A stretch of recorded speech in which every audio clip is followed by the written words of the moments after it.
बोलती पुस्तके. ज्यांना वाचनाचा नाद त्यांना बोलती पुस्तके घाली साद.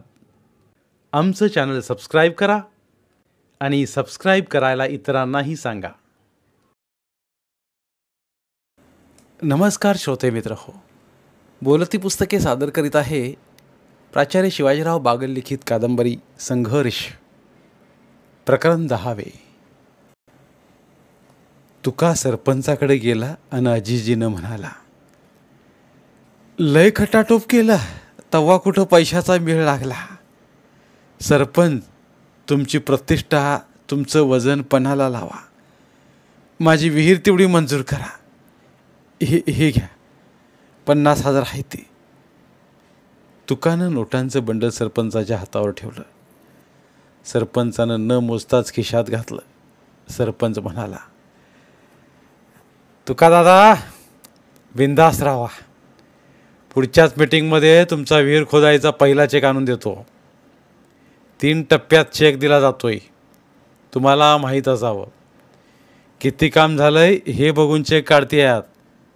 पहिला टप्पा, दुसरा टप्पा, तिसरा टप्पा, जेवढं काम होईल तेवढं.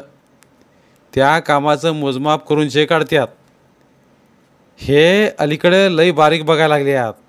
पहिल्यांदा कागदोपत्री विहिरीची नोंद करायची आणि चेक वटवला म्हणजे विहीर गायब झाली, तिचा तपास चालू आहे म्हणायचं.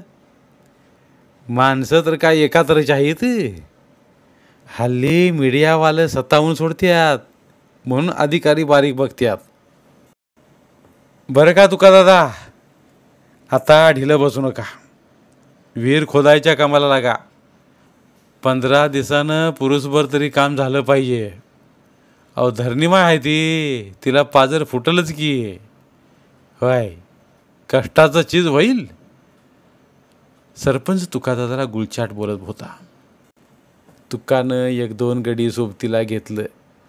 माती मुरुम वाहायला 4-2 बायका सांगितल्या. बामण काकानं सांगितल्या मुहूर्तावर टिकाव मारला आणि शेतात विहीर खोदायचं काम सुरू केलं. माती संपून 3 फुटावर मुरुम लागला. तुका दमच्या खोईपर्यंत टिकाव चालवायचा. सोबतीचं गडी घाम्या घूम व्हायचं. मुरुमाच्या पाट्या वाहून बाया भेलकांडून जायच्या. काही पिठाळ मुरुम तर काही कठीण मुरुम लागला. 7-8 फुटावर मांजऱ्या दगड लागला. मांजऱ्या दगडची वाट फुटता फुटत नव्हता, तरी तुका आपली चिकाटी सोडित नव्हता. शेजारचा पांडा विहिरीचं काम कसं चाललंय बघायला यायचा. वरपांगी तुकाचं कौतुक करायचा. आता तुका बागायतदार होणार म्हणायचा. पांडा आतनं जळायचा. आपल्या विहिरीचं पाणी तुकाच्या विहिरीकडे सरकलं तर आपल्या पाण्याला आट येईल. तुकाचं काम कंप्लीट व्हायला नको, नाहीतर आपल्याला आपली विहीर आणखी खाली खोदावी लागेल. कुणाला कशाची चिंता, तर पांड्याला कशाची चिंता. शेजारच्याचं बरं झालं शेजारला बघवत नसतंय. मानवी मनाचा स्वभावच तसा आहे. पांडा हा एक नमुनाच. तुकाला विहिरीच्या अनुदानाचा पहिला चेक मंजूर झाला. चेक तुकाला मिळाला. तुकाला आनंद झाला. रामा लवाराकडून पहारी शेवटून घेतल्या. पहारीचा बल्या लावून मोठं दगड काढत होता. विहिरीतून मोठं दगड बाहेर काढण्याकरता यारी किराण बसवलं. यारीवाला यारीचं जास्त भाडं घेत होता. आता नाही म्हणून चालत नव्हतं. यारीमुळं काम उरकत होतं. 10-20 भोकं पहारीनं पाडायची. 8 सुरुंगाची दारू कुचून भरायची. चला गड्याकडून एकाच वेळी सुरुंगाच्या वाती पेटवायच्या. विहिरीतनं वर येऊन लांब पळत सुटायचं. 5 मिनिटात धडाधड बार उडायचं. दगडाचं टिपिरं वर उडायचं. तुका सकाळ संध्याकाळ मारुतीच्या देवळात दिवाबत्ती करायचा. हात जोडून मनोमन म्हणायचा, देवा मारुती राया, विहिरीला पाणी लागू दे.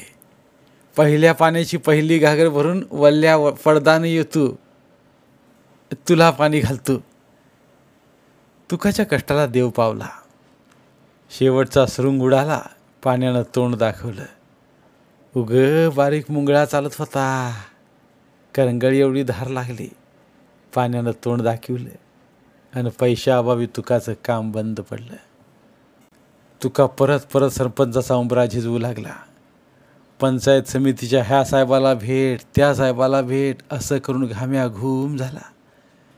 साहेब नसायचा, त्यांचा हुतुतू चालायचा आणि तुकाचं लोंबपाट व्हायचं. सरपंच पैसे घेऊन हिकात्या सांगीत बसायचा. काम बंद पडून तुकाचा लोंबकाळ बाजा झाला होता. विहिरीवर काम करणाऱ्या गड्यांचा मेळ इसकटला म्हणजे कामाला नवीन गडी शोधायचं. यारीवाला कुरकुरत होता. यारीचं बसून भाडं द्यावं लागलं म्हणत होता. सगळ्यांना दादा बाबा म्हणत तुकाचा प्रयत्न चालू होता. प्रयासानं शेवटी चेक मिळाला आणि बंद पडलं विहिरीचं काम. पुन्हा नेटानं सुरू झालं. तुकाचं नशीब फळफळलं. विहिरीला पाणी लागलं. 12 माही राहिलं. निदान 8 माही बागायत घ्यायला तुकाला हरकत नाही. बाकीची माणसं म्हणत होती 2-2.5 पुरुष काम झाले. 3 पुरुष काम केल्याशिवाय विहिरीत पाण्याचा सांडपा होत नाही. विहिरीतल्या पाण्यामुळं खाली काम करता येत नाही. 8 दिवसाच्या कामाला 15 दिवस लागत होतं. सुरुंगाला दगड जुमानत नव्हतं. मांजरा दगड संपून कडक काळा पाषाण लागला होता. अपेक्षा एवढं काम होत नव्हतं. काम लवकर पूर्ण व्हावं याची काळजी तुका करीत होता. विहिरीतलं पाणी कामाचा खोळंबा करतंय. पाणी उपसायला जुनं पान इंजान बघावं लागणार. पाणी उपसा करून मग पुढच्या कामाला सुरुवात करावी. असं करायचं कोडं पुढंच काम करायचं. तुकाला कोडं पडलं होतं. ज्यांच्याकडे इंजिन होतं त्यांना तुकानं मागून बघितलं. कोणी म्हणायचा आमच्या इंजिनाचा घोटाळा आहे, तर कोणी म्हणायचं आमचं भरणं भिजवायचं चालू आहे, आमचं सोडून तुला कसं द्यायचं. तर कोणी सरकारी अनुदानावर तुकानं विहीर पाडून घेतली. तुकाला साधं इंजन घेता येत नाही ना मग. कायम मागामागी करत बसायची तुकाला सवय जडली आहे. फुक्कापासरी होत नसतंय. तुकाला 3रा चेक मिळाला. काशीनाथ इंजन भाड्यानं लावलं. हप्त्यात होईल तेवढं काम केलं. विहिरीच्या सवाशणी घातल्या. धावलोट कार्यक्रम केला.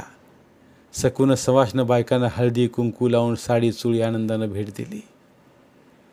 पुरणपोळीचं गोडधोड जेवण दिलं. विहिरीच्या पाण्यावर आपली नगदी पिकं घ्यायची. कोणती भुसार पिकं घ्यायची याची स्वप्न सकू आपल्या डोळ्यात रंगवत होती.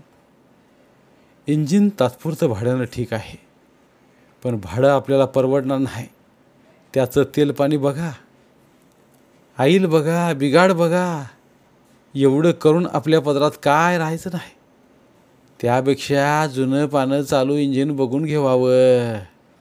डिझेलचा तर पेट झाला आहे. मुलकाची महागाई रोज 200चं डिझेल इंजिन खाईल. तात्पुरतं काहीतरी केलं पाहिजे. जुनं पानं इंजान तरी कोण सुटून देणार आहे. 10-12 हजाराचा कसा मेळ घालावा हाच प्रश्न तुकाला पडत होता. आणि तुका म्हणत होता सकूला, सकू तुला तरी काय सुचतंय काय गे जरा. 4-6 महिन्याकरता 10-12 हजार रुपये उसणं पासणं कोण देईल काय. पीक पाणी निघालं म्हणजे आपण परत करू. रोज नवाच प्रश्न पडतोय. विचार करून करून टकुरं दुखतंय बघ सकू. तुम्ही असं करा, सुभानराव आणि नाना शहरात नोकरीला आहेत. भावाभावाला कधी तुटत्यात काय. शेवटी आपल्याच माणसानं आपली कणव येईल. उद्या तुम्ही पुण्याला जावा, दोघांची भेट घ्या. तुमचं भाऊ नोकरदार आहेत, पगारदार आहेत. ते दोघांकडून 5-5 हजार मिळालं तरी आपलं भागेल. आपण जसं घेऊ तसं परत करू. तुम्ही उद्याच जावा. त्यांची बायका पोरं पण नजरेखाली घालून त्यांना पण तुम्हाला बघून आनंद वाटेल. सकू म्हणाली. सकूचं म्हणणं तुकाला पटलं. दुसऱ्या दिवशी भल्या पहाटे सकूनं तुकाच्या पदरात बांधून घ्यायला भाकऱ्या भाजल्या. मटकीच्या डाळीचा डाळ कांदा भाकरीवर घालून भाकरी धडप्यात बांधून पिशवी तुकाच्या हातात दिल्या. तुका हायवेला जाऊन ट्रकवाल्यांना हात करीत होता. एसटीला भाडं जास्त जातंय, त्यापेक्षा ट्रकनं निम्म्या पैशात जाणं येणं होतंय, आपलं 4 पैसे वाचत्यात. तुका बारीक सारी गोष्टीचा विचार करत होता. जिथं पैसा वाचवता येईल तिथं वाचवत होता. दुधाचा टँकर उभा राहिला. पुन्हा पुन्हा म्हणत तुका ट्रकच्या केबिनमध्ये घुसला. केबिनमध्ये आधीच 5-6 माणसं, त्यातच तुका दाटीवाटीनं बसला. टँकरवाल्यानं तुकाला स्टेशनच्या बाजूला उतरवला.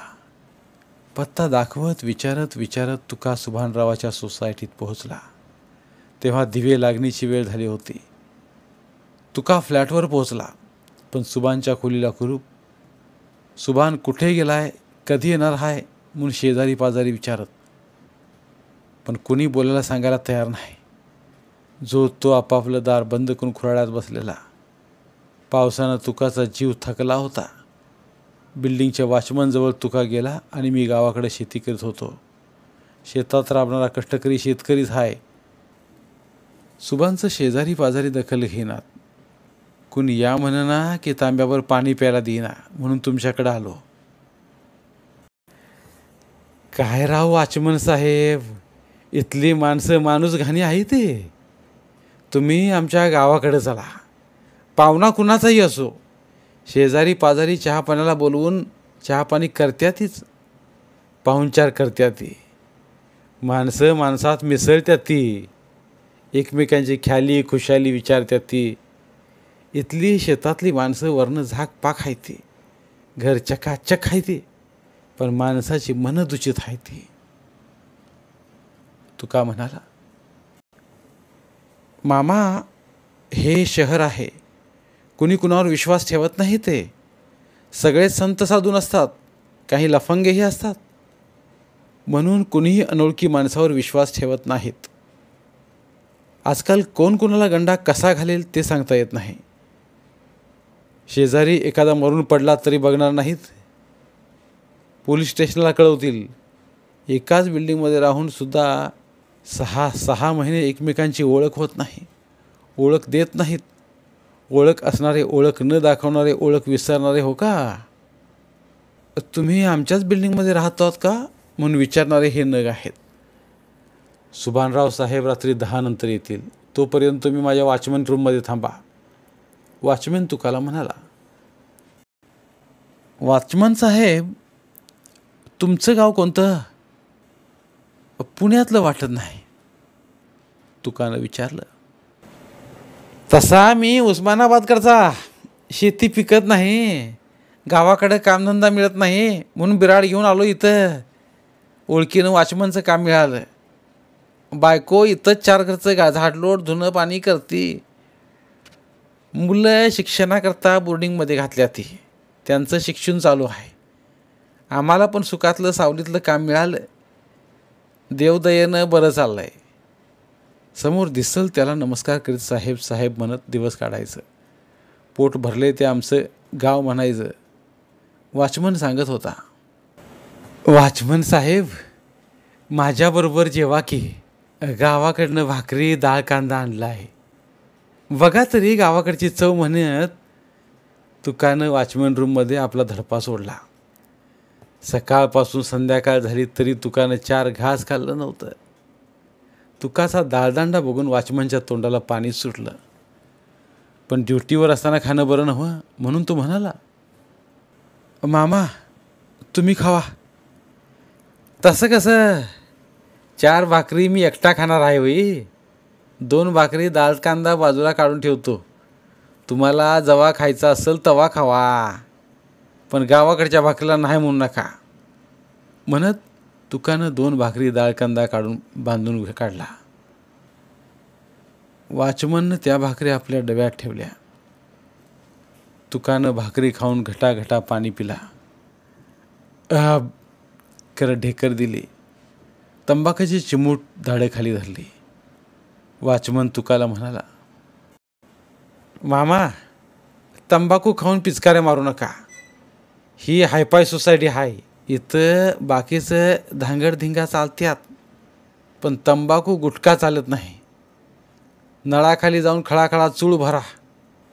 आत किती का घाण असं ना, बाहेर स्वच्छ असलं पाहिजे. इथं तसा शिरस्ताच आहे. तुकाला आपली चूक उमगली. त्यानं खळाखळा चूळ भरली व सुभान कधी येतो याची वाट पाहत बसला. सुभानरावाची गाडी गेटसमोर आली. वॉचमन पटकन गेट उघडलं. सुभानरावाला सॅल्यूट मारला. सुभानरावाची गाडी आत आली. वॉचमननं पुन्हा गेट बंद केलं. गाडी पार्क करताना वॉचमन सुभानरावाला म्हणाला, साहेब, गावाकडनं तुमचे दादा आलेत. 3 तास झाले तुमची वाट बघतेत. माझ्या रूममध्ये बसलेत. ठीक आहे, तू दादांना घेऊन ये म्हणून सुभानराव आपल्या फ्लॅटकडे वळला. सुभानरावची बायको गाडीतनं उतरली. तिचा डामडाऊल थाट काही आवरच. सुभानरावाचा पोरगा किडकिडा होता. पोरगी खेळण्यातील बाहुलीसारखी. पाव बिस्किट खाऊन अशीच राहायची ती. मोकळा वारा नाही, घरचं दूध दुभतं नाही. लेकराला चांगलं चांगलं करून घालायला आईला जमत नाही. नव्या जमान्यातील आय बाय तिला कसं उमजायचं? सुभानला तरी कसं समजणार? सत्वयुक्त कळणा कोंड्याचं महत्त्व कळायचं नाही ना. बाजारातलं रेडीमेड खाणं खाऊन पोरं कशी गुडगुडीत व्हायची. वॉचमनच्या पाठीमागे चालता चालता तुका मनात विचार करत होता. सुभानरावाच्या फ्लॅटमध्ये तुकाला सोडलं आणि वॉचमन माघारी फिरला. दादा, यापूर्वी आला नाहीस?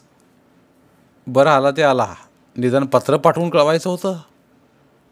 तुला घ्यायला स्टँडवर आलो असतो. सुभान म्हणाला, कामाच्या धांदलीत पत्र कसलं पाठवतोय? नड लागली सवड काढून आलोय. म्हणलं पोरं बाळं पण बघणं होईल. भावजईच्या गाठीबिटी घेता येतील. ख्याली कुशाली विचारता येईल.